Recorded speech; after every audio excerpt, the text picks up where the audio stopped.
You don't have a hat on. You guys are friends. Okay, come on up here. There you go. Nice job. Hey, what's up? How's it going? Good. Sit right back.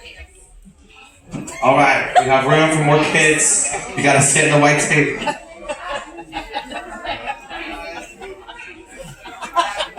It's priceless. Get a picture. I lost him. Where'd he go? Oh, there he is. Oh, wait. Okay.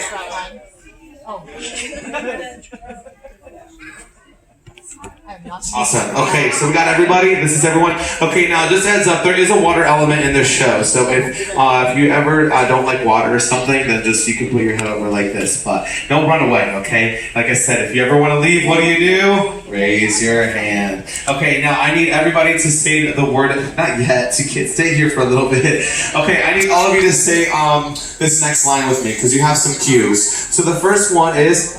A person's a person, and you're gonna say no matter how small. So let's try it. A person's a person. We gotta be loud. Let's try it. A person's a person. No matter how small. There goes my book. One more time. A person's a person. No matter how small. You got it. All right, everybody. Here's our next cue. You all need to be the Cloverfield. You're the Clover Patch. So let's put those hands in the air just like this. Hands up, hands up, hands up. Everybody out there in the audience, you gotta do it too. We need a huge Cloverfield. I want you to wave those clovers in the air. Both of your hands. Give me some spirit fingers. These are not spirit fingers. These are spirit fingers. Come on, people. Let's put those clovers up. Let's do it. Clovers, clovers, clovers. All right, clovers down. Okay, ready? Clovers back up. Let's do it. Come on, let's see it. Let's put those clovers up. Come on, don't leave me hanging, dude. We need everyone to do their clovers. All right, clovers down. Okay, now, here's our next one. I'm going to say, and as people cried loudly, they cried out in fear, you all need to say, we are here 4 times. So let's try it. And as people cried loudly, they cried out in fear. Everybody, we are here. We are here. We are here. Last time. We are here. Okay, let's go back to the beginning. A person's a person.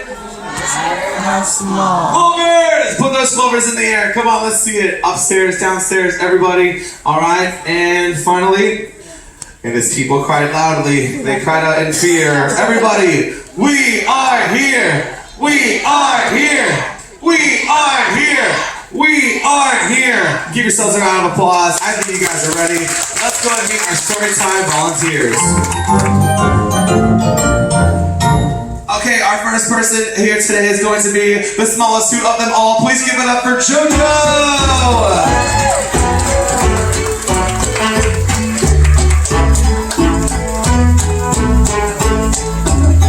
All right, next up here on the roster, it's our mayor of Whoville, Mayor Jackson! Hi, Mayor. Mr. Mayor, Mr. Mayor. Taco Cat.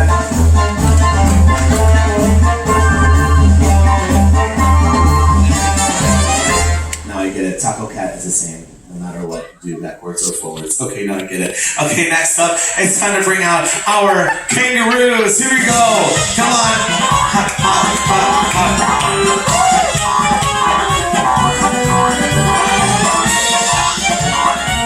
Looking good. Okay, nice hats. I mean, nice heads. Okay, moving on. We have to bring out our 3 wild monkeys. There you go. Wow. Look at your tails. You look so good. And we have to meet our next person. He is going to be our soaring eagle, the Koa.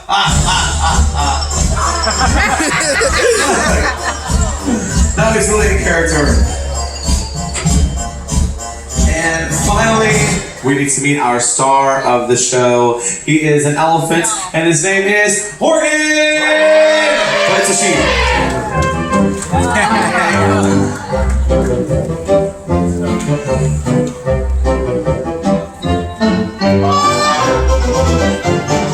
Alright, everybody, it is now time to read our story. It's called Horton Hears a Who by Dr. Seuss. On the 15th of May, in the jungle of Newell, in the heat of the day, in the cool of the pool, he was splashing. Here comes the water. Just saying.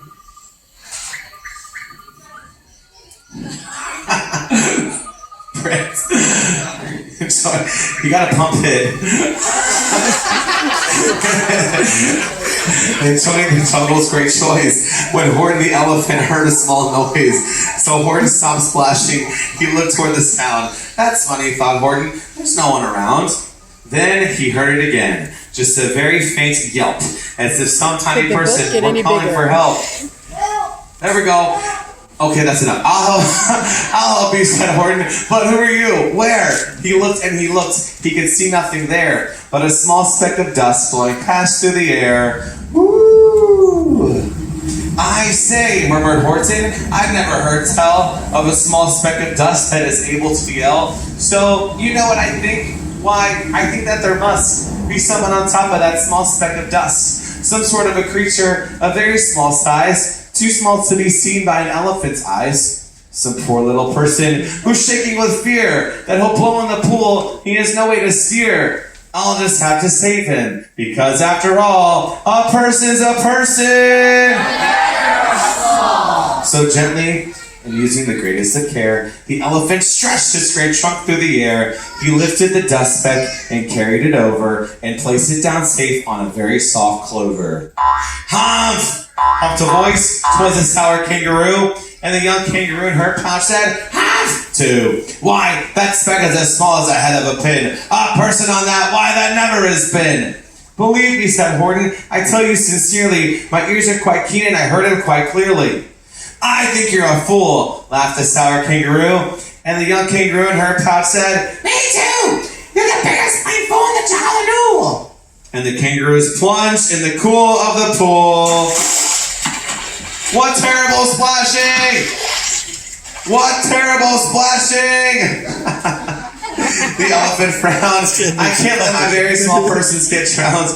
I gotta protect them. I'm bigger than they." So he plucked up the clover and hustled away. "Should I put this speck down?" Horton thought with alarm. "If I do, these small persons may come to great harm. I can't put it down, and I won't after all. A person's a person, no matter how small." Then Horton stopped walking. The speck voice was talking.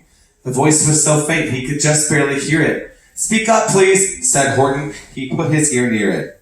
"My friend," came the voice, "you're a very fine friend. You've helped us all folks on this dust speck no end. You saved all the houses, ceilings and floors. You saved all the churches and grocery stores." "You mean," Horton gasped, "you have buildings there too? My town is called Whoville, but I'm a Who, and we Who's are thankful and grateful to you." And Horton called back to the mayor of the town, "You're safe now, don't worry, I won't let you down." But just as he spoke to the mayor of the speck, 3 big jungle monkeys climbed up Horton's neck. The Wickersham brothers came shouting, "What? Where are the kids that jumped up? They snatched Horton's clover. They carried it Random off kids to a black-bottomed eagle named Thundercough. And before the poor elephant even could speak, that eagle flew off with the flower in his beak.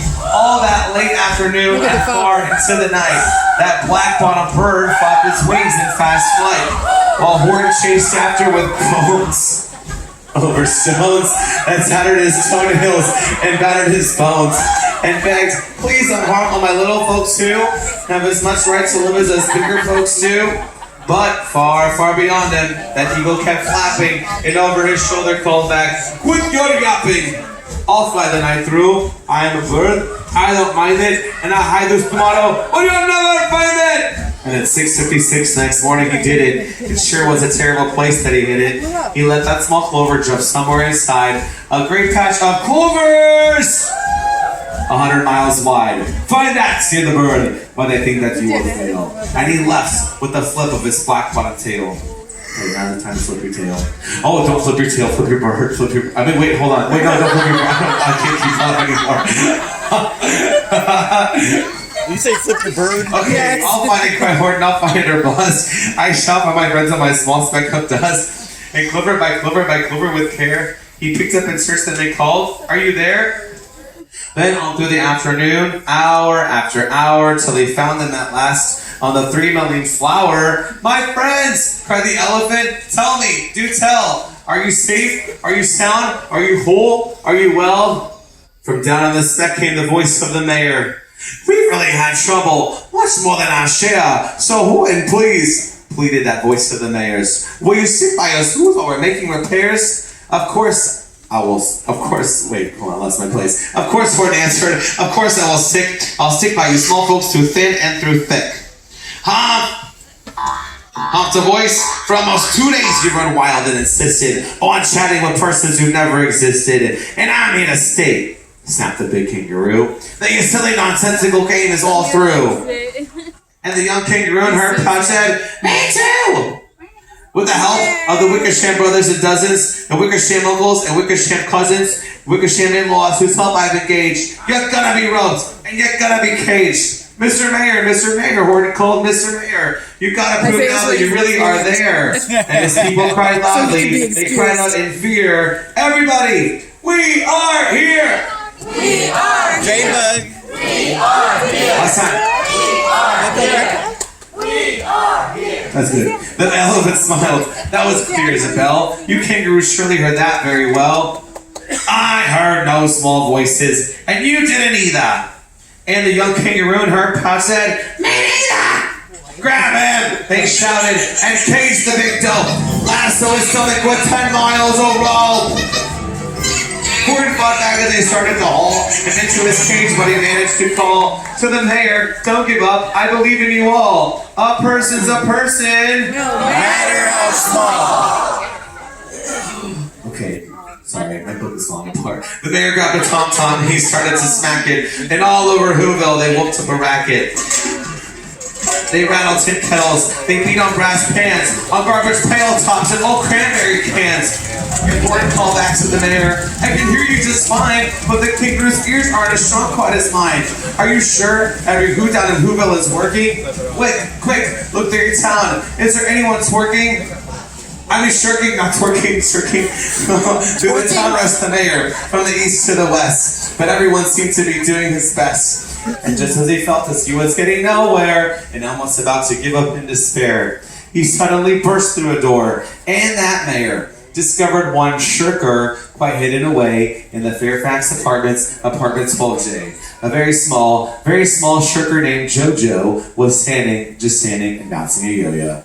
Not making a sound, not a yip, not a chirp, and the mayor rushed inside, and he grabbed the young twerp, and he climbed with the lad up the Eiffel Tower. "This," cried the mayor, "is your town's darkest hour, to open your mouth, lad, for every voice counts." Yeah, we talked about it. Thus, he spoke as he climbed. When they got to the top, the lad cleared his throat, and he shouted,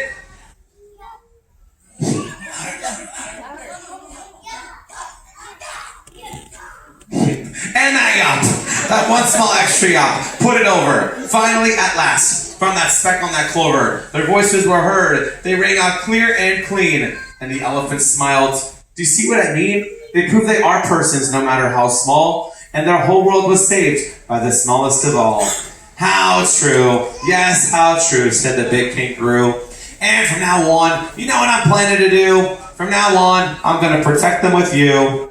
And the young kangaroo in her pouch said, "Me too! From the sun and the summer, from rain when it's foolish, I'm gonna protect them no matter how smallish." Ladies and gentlemen, give it up for your cast of Horton